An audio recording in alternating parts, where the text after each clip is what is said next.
Karibu tena katika segment nyingine ambapo leo sasa tutaenda kutoa maelekezo ya namna ya kusave au kuexport audio kwenye Adobe Audition. Hii bwana sio vipengele kigumu, ni jambo jepesi. Kwanza kabisa, baada ya kutengeneza audio yako, ukishaiset na kurekodi vizuri, utaenda juu hapa kwenye sehemu ilipoandikwa file, utaklik. Sasa kwa sababu lengo ni kuexport kama tulivyosema, unagusa hapa kwenye export kama tulivyosema hapa, unakuja kwenye file export, una tap. Ukitap sasa utakuja hapa kwanza, kama unahitaji ku rename unakuja hapa kwenye file name. Kwa mfano kama hapa ya Miraha, kama unavyoona, unataka hapa ku rename, una click, una rename.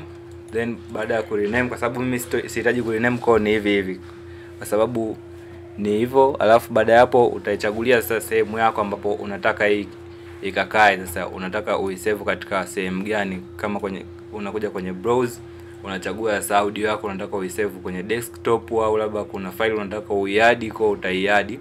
Kwa sababu hii inatakiwa sasa kusaviwa tu kawaida, hapa utaisave kawaida tu kwenye desktop, una save.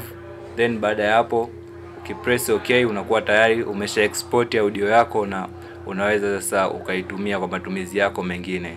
Asante sana na karibu tena katika kipindi kingine. Sije kusave baba.